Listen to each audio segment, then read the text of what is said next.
गीता में भगवान श्री कृष्ण ने रणभूमि में अर्जुन को जो ज्ञान दिया था वह गीता में बताया गया है।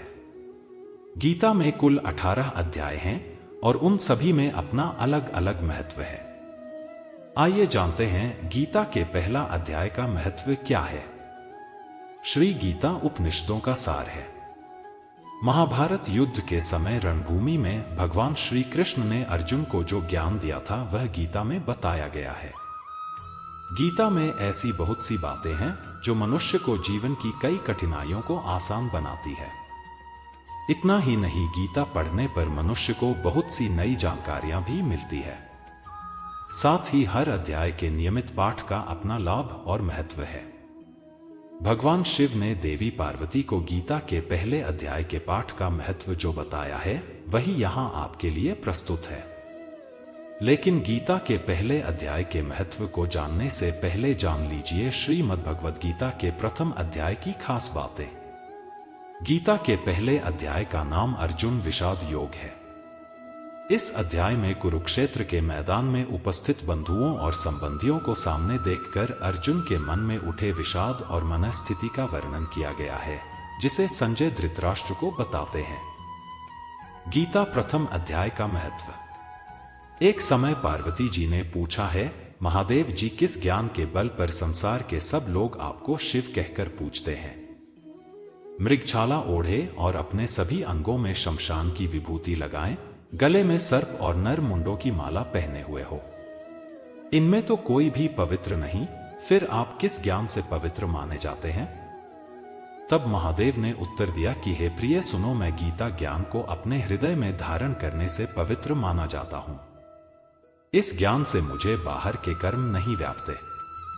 तब पार्वती जी ने कहा कि हे भगवान, जिस गीता ज्ञान की आप ऐसी स्तुति करते हैं उसके श्रवण करने से कोई कृतार्थ भी हुआ है? महादेव ने उत्तर देते हुए कहा कि इस ज्ञान को सुनकर बहुत से जीव कृतार्थ हुए हैं और आगे भी होंगे। मैं तुम्हें एक पुरातन कथा कहता हूं, तुम सुनो। एक समय पाताल लोक में शेषनाग की शैया पर श्री नारायण जी नैन मूंदकर आनंद में मग्न थे। उस वक्त भगवान के चरण दबाते हुए लक्ष्मी जी ने पूछा, हे प्रभु, निद्रा और आलस्य तो उन पुरुषों को व्यापता है जो जीव तामसी होते हैं, फिर आप तो तीनों गुणों से अतीत हो।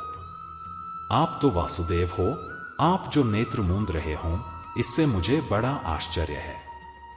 नारायण जी ने उत्तर देते हुए कहा, हे लक्ष्मी, मुझे निद्रा आलस्य नहीं व्यापता। एक शब्द रूप जो भगवद गीता है उसमें जो ज्ञान है उसके आकार रूप है। यह गीता शब्द रूप अवतार है। इस गीता में यह अंग है। 5 अध्याय मेरे मुख है, 10 अध्याय मेरी भुजा है, 16वां अध्याय मेरा हृदय और मन और मेरा उदर है, 17वां अध्याय मेरी जंघा है, 18वां अध्याय मेरे चरण है। गीता श्लोक ही मेरी नाड़ियां हैं और जो गीता के अक्षर है वो मेरा रोम है। ऐसा मेरा शब्द रूपी जो गीता ज्ञान है उसी के अर्थ मैं हृदय में विचार करता हूं और बहुत आनंद प्राप्त होता हूं। लक्ष्मी जी बोली, हे श्री नारायण जी, जब श्री गीता जी का इतना ज्ञान है तो उसको सुनकर कोई जीव कृतार्थ भी हुआ है, सो मुझसे कहो। तब श्री नारायण ने कहा, हे लक्ष्मी, गीता ज्ञान को सुनकर बहुत से जीव कृतार्थ हुए हैं, सो तुम श्रवण करो। एक व्यक्ति था जो चांडालों के कर्म करता था और तेल नमक का व्यापार करता था। उसने एक बकरी पाली। एक दिन वह बकरी चराने के लिए वन में गया और वृक्ष से पत्ते तोड़ने लगा।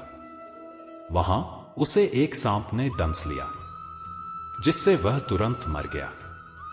मरने के बाद उसने बहुत से नरक भोगे और फिर उसका जन्म बैल के रूप में हुआ। उस बैल को एक भिक्षुक ने मोल लिया। वह भिक्षुक उस पर चढ़कर सारे दिन मांगता फिरे। जो कुछ भिक्षा मांग कर लाता वह उसे अपने परिवार के साथ मिलकर खाता और वो बैल सारी रात द्वार पर खड़ा रहता। उसके खाने पीने का भी कोई ख्याल नहीं करता था और सुबह होते ही बैल पर चढ़कर फिर मांगने निकल जाता। जब बहुत दिन हो गए तो वह बैल भूख से गिर गया, लेकिन उसके प्राण नहीं निकले। नगर के लोगों ने देखा और उस बैल को कोई तीर्थ का फल दे तो कोई व्रत का फल दे, तब भी उस बैल के प्राण नहीं छूटे। एक दिन गणिका आई। उसने लोगों से पूछा, यह कैसी भीड़ है? तो उन्होंने कहा कि इसके प्राण नहीं निकलते, अनेक पुण्यों का फल दे रहे हैं, तो भी इसकी मुक्ति नहीं होती। तब गणिका ने कहा कि मैंने जो कर्म किया है उसका फल मैंने इस बैल को दिया है। इतना कहते ही बैल की मुक्ति हो गई। तब बैल ने एक ब्राह्मण के घर जन्म लिया। पिता ने उसका नाम सुशर्मा रखा। उसके पिता ने उसे पढ़ाया लिखाया। उसको अपने पिछले जन्म की सुध थी। उसने एक दिन मन में विचार किया, जिस गणिका ने मुझे बैल की योनि से छुड़ाया था उसका दर्शन करूं। विप्र चलते चलते गणिका के घर गया और कहा, आप मुझे पहचानती हैं? गणिका ने कहा, मैं नहीं जानती, तुम कौन हो? तब उसने कहा कि मैं वही बैल हूं जिसको आपने अपने पुण्य दिए थे। तब मैं बैल की योनि से छूटा था। अब मेरा विप्र के घर जन्म हुआ है, आप अपना पुण्य बताएं। गणिका ने कहा कि मैंने अपने जाने पुण्य नहीं किया, परंतु मेरे घर एक तोता है। वह रोज सवेरे कुछ पढ़ता है। मैं उसका वाक्य सुनती हूं, उस पुण्य का फल मैंने तुम्हें दे दिया। तब विप्र ने तोते से पूछा कि तू सवेरे क्या पढ़ता है? तोते ने कहा, मैं पिछले जन्म में विप्र का पुत्र था। मेरे पिता ने मुझे गीता के पहले अध्याय का पाठ सुनाया करते थे। एक दिन मैंने गुरु से कहा कि मुझको आपने क्या पढ़ाया है? तब गुरुजी ने मुझे शाप दिया कि तू तोता बन जा। इसके बाद से मैं तोता बन गया। एक दिन बहेलिया मुझे पकड़ ले आया और एक विप्र ने मुझे मोल ले लिया। वह विप्र भी अपने पुत्र को गीता का पाठ सिखाता था। तब मैंने भी यह पाठ सीख लिया। उसी दिन विप्र के घर में चोर घुस गए। उन्हें धन तो प्राप्त नहीं हुआ, लेकिन वह मेरा पिंजरा उठा ले आए। उनकी यह गणिका मित्र थी। वह मुझे उसके पास ले आए। सो मैं नित्य प्रातः गीता जी के पहले अध्याय का पाठ करता हूं, जिसे यह गणिका सुनती है। पर इस गणिका को समझ में नहीं आती। जो मैं पढ़ता हूं वही इस गणिका ने तेरे निमित्त दिया था। वह श्री गीता जी के पहले अध्याय का फल था। तब विप्र ने कहा कि हे तोते, तू भी विप्र है, मेरे आशीर्वाद से तेरा कल्याण हो। सो हे लक्ष्मी। विप्र के इतना कहते ही वह तोता भी मुक्ति को प्राप्त हो गया।